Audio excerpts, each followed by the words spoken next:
Clara Davis, 29, an aeronautical engineer with a PhD from MIT, burst into the most dilapidated garage in Brooklyn, New York, behind the wheel of her Porsche 911, which was spewing smoke like an old steam engine.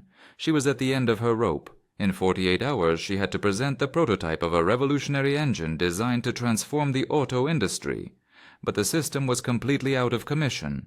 Every engineer in Europe had thrown in the towel. Her gaze fell on the mechanic facing her, Jake Miller, 31, in grease-stained overalls, hands calloused, holding only a technical high school diploma. Driven by desperation, she threw down the challenge that would upend their lives. "If you can fix this engine that no engineer has managed to repair, I'll marry you." A sarcastic laugh escaped her. She was convinced the task was impossible. I looked her right in the eye and replied, "Deal, doctor." The events of the next 48 hours would prove that genius pays no mind to academic credentials. New York City, September 2024. Miller & Sons garage in Brooklyn looked like a junkyard for cars. However, this rundown facade hid one of the best-kept mechanical secrets in the tri-state area. At 31, with my technical diploma in hand, my hands spoke to engines the way others speak to musical instruments. Having grown up among wrenches and motor oil in the family garage, I had developed a passion that set me apart from other mechanics. I didn't just repair, I understood machines in an almost supernatural way. I could detect an anomaly by sound, sense problems invisible to others, and possessed an intuition that surpassed any technical manual. That September morning, I was busy with an '85 Ford Mustang GT when I heard the characteristic roar of a Porsche 911 Turbo. The engine was coughing, sputtering, producing unnatural noises. I looked up and saw the most beautiful and also the angriest woman I had ever seen step out of the vehicle. Clara Davis, 29, was the pride of MIT, aeronautical engineering degree with honors, a doctorate in advanced propulsion, and 3 international patents to her name. She worked for Pinnacle Motorsports, a startup that was disrupting the auto industry with its next-generation hybrid engines. She was dressed in an impeccable gray suit, her heels pounding the concrete, and carrying a leather bag worth more than my monthly salary. Her blonde hair was neatly pulled back in a perfect bun, and her blue eyes flashed with frustration. In an icy tone, Clara explained the situation. The Porsche housed a $2 million prototype engine that had been broken for 3 weeks. Europe's greatest engineers had given up. I walked over and lifted the hood, speechless. This wasn't an ordinary engine, but an engineering masterpiece, a hybrid system featuring technologies I had only seen in specialized magazines. When I suggested that the problem might not lie in the engine's complexity, but in how it was approached, Clara burst into a contemptuous laugh. A neighborhood mechanic giving lessons to graduate engineers. I listened to the engine run for 30 seconds, then diagnosed the problem. A 3-millisecond delay in synchronization between the electric and thermal parts. Clara was petrified. How could I know that without even consulting the data? I explained that the engine had told me. It was then that Clara, at her wit's end after weeks of failure, made the bet that would change everything. If I fixed the engine, she would marry me. I accepted on the spot, but with 2 conditions. A deadline of 48 hours, and that Clara stay to assist me. I needed her brain as much as she needed my hands. Clara scanned the dilapidated garage, then the mechanic who was staring at her with unnerving confidence. She must have been crazy to even consider such a proposal, but she was also out of options. As she removed her heels and rolled up the sleeves of her suit jacket, Clara did not yet know that over the course of these 48 hours, she would discover that true intelligence has nothing to do with diplomas hanging on walls. The first few hours were a disaster of mutual incomprehension. Clara watched me dismantle the engine with a method that seemed chaotic to her, without protocol or diagram. I worked by instinct, touching the parts, feeling them, listening to sounds she didn't perceive. It was both frustrating and fascinating for her. I operated like a surgeon guided by experience, not theory. I explained to her that every engine is an orchestra where each part must play its score. If one is out of tune, the whole concert is ruined. Clara, accustomed to relying only on measurable data, discovered that I could feel when a component was out of sync. While I worked, she began to watch me more closely. My hands moved over the components with an ease she had never witnessed. I consulted no manual, performed no calculations, but knew exactly where to intervene. It was like watching a pianist perform an extremely complex score from memory. During the first night we worked until 4 in the morning. Clara had swapped her suit for a borrowed pair of my overalls. She was covered in grease, her hair messy, her nails damaged. Yet strangely she felt freer than ever. In the silence of the garage she too began to hear what I called the voice of the engine. It was Clara, in fact, who identified the second problem, a feedback loop in the cooling system that generated instability in the combustion. She had figured it out by detecting a recurrence in the engine noise, exactly as I had taught her. For the first time since we met, I looked at her with genuine admiration. Clara felt a pride she hadn't experienced in years, not for an academic compliment, but for finally grasping what I was trying to convey. Intelligence lies not only in the head, but also in the heart and hands. We had found a common language made of gestures, glances, and shared intuition. The second day was radically different. Clara and I achieved perfect synchronization. She calculated, I felt. She theorized, I experimented. Together we were stronger than any single engineer.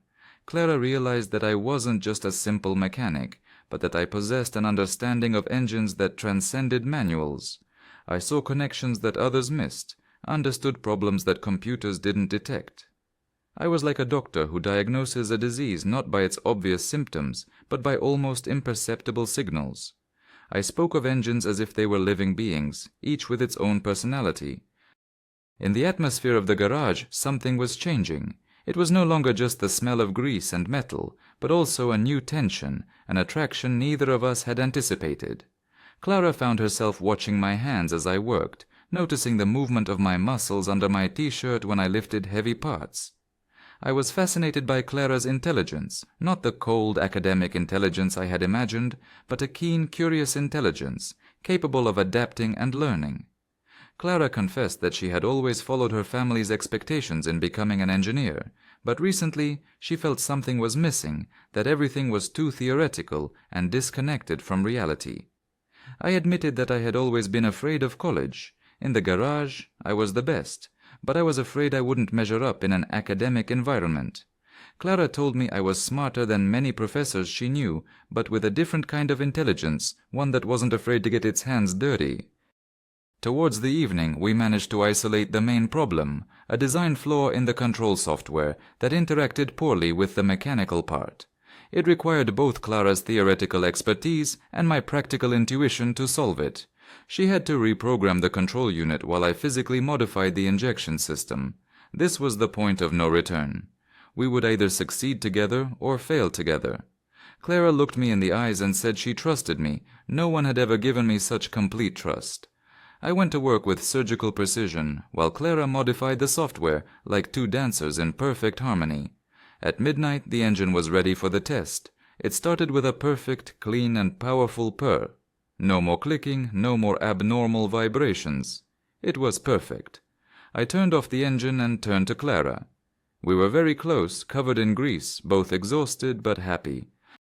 When I leaned in and kissed her, Clara closed her eyes and, for the first time in years, felt like she belonged.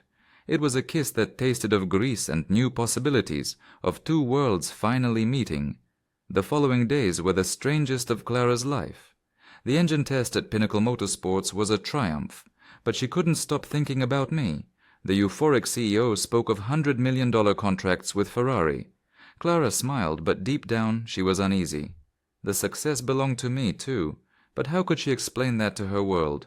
That evening she returned to the garage. I was closing up shop, still in my dirty overalls. When he saw me, my face lit up. Clara confessed that her boss wanted to meet me, but I was reluctant.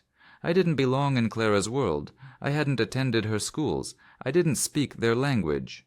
Clara became angry, saying she didn't care about the academic world. By working with me, she had learned more than in years of university. The difference between me and her colleagues was simple, she said. They knew everything but understood nothing. I knew nothing but understood everything. Clara then had a revolutionary idea, to start a company together that would unite theory and practice. I would have the resources to experiment. She would have my intuition. When I hesitated because of the family garage, Clara offered to move in right there. We would open a lab together where we could both repair and design engines. The decision rocked both our families. Clara's engineer parents were devastated, throwing everything away for a mechanic. My father was worried.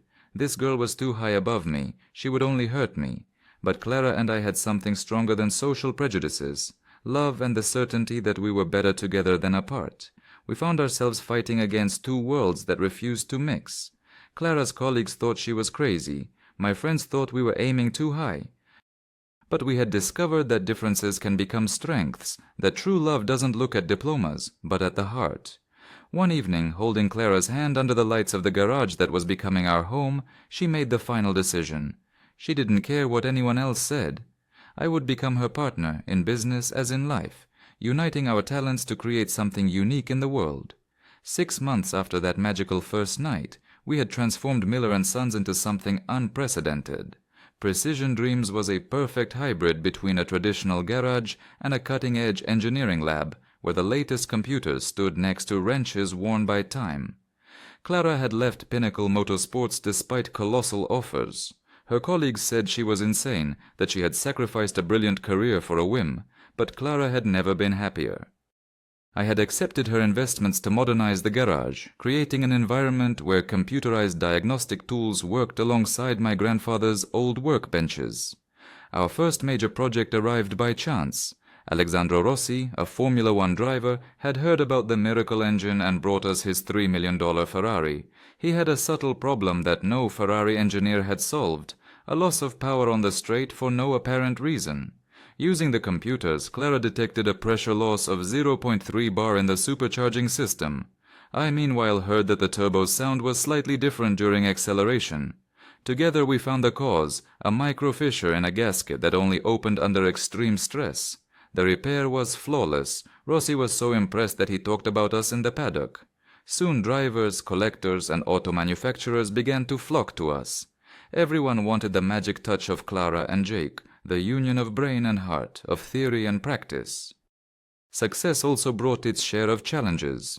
Newspapers began to take an interest in the story of the engineer princess who gets her hands dirty. Some articles were romantic, others were sarcastic. Clara hated the media attention, but I suffered the most, described as the ignorant mechanic who had seduced the brilliant engineer. Clara comforted me, explaining that intelligence isn't about knowing complicated words, but about understanding the things that truly matter. We started taking evening classes. Clara taught me business management. I taught her the secrets of practical mechanics that no university teaches. The most difficult moment came when Ferrari officially offered Clara $3 million a year to poach her. I encouraged her to accept, but Clara refused. She had understood that true success isn't measured by what you earn, but by the happiness you feel waking up every morning, and she had never been happier than with me.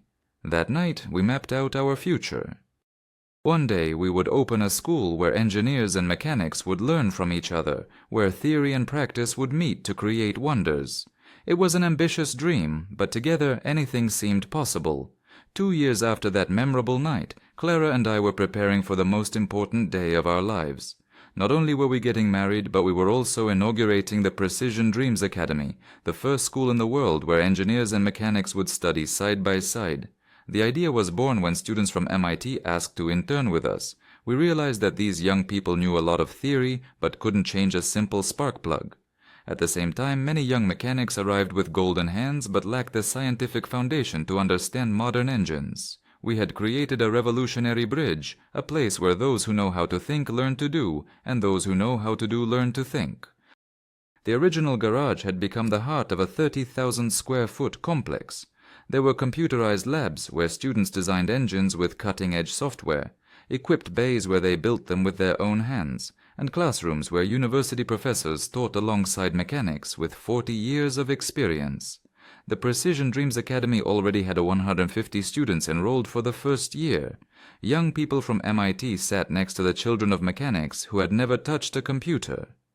Girls with physics degrees worked hand in hand with young people who had dropped out of high school at 16 but could dismantle an engine blindfolded. The curriculum was revolutionary. Mornings were pure theory with university professors. Afternoons were dirty practice in the garages with the best mechanics in the country. Students learned the laws of thermodynamics, then went to feel them applied in real cylinders. They studied the chemistry of fuels, then put their hands on the injectors to understand how combustion actually worked. The wedding was held in the school courtyard, transformed for the occasion into a garden of mechanical wonders.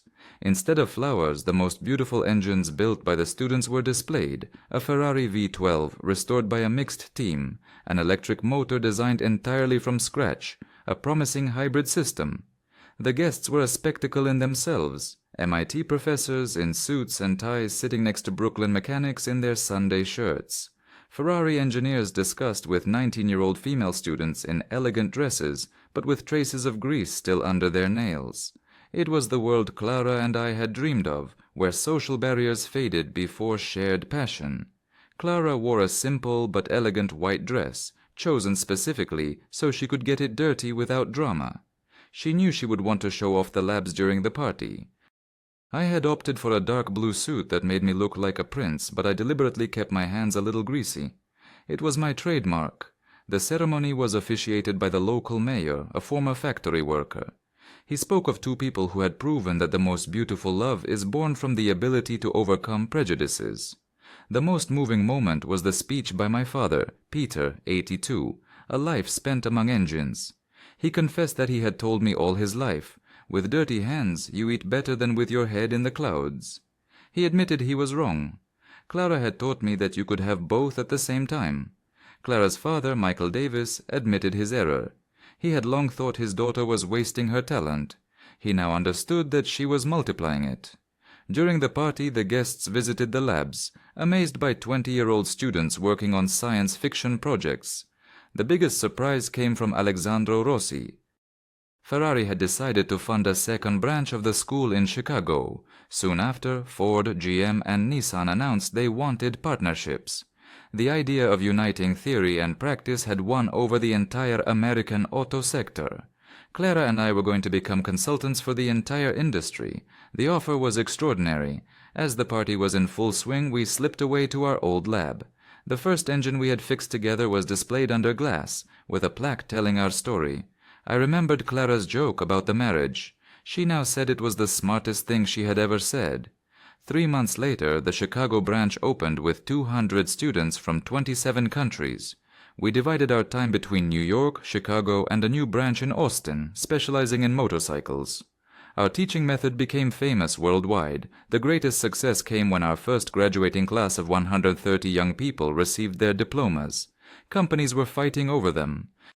Ferrari, Lamborghini, McLaren, everyone wanted Precision Dreams Academy graduates, but many chose to found their own startups, creating what we called the new generation of artisan engineers. A year after the wedding, we were considered visionaries. Our model was expanding to other sectors, schools where architects and masons, stylists and tailors would study together. Every evening, Clara looked at the engagement ring I had given her, not a diamond, but a small golden gear. Love, too, I had told her, needs all the pieces in the right place to work. Our apartment above the school was filled with engine models. On the walls, photos of our wedding, but also of couples formed at our school. The Precision Dreams Academy had become living proof that when barriers are broken down, wonders can be born. Our love story had become a legend, but for us, it was simply life. Every day, we woke up knowing that together we could fix anything, design anything, dream anything. And the most beautiful part is that we inspired thousands of young people to believe that they, too, could unite different worlds to create the future with their hands and their hearts. The doctor and the mechanic had proven that when two souls mesh perfectly, they can change the world.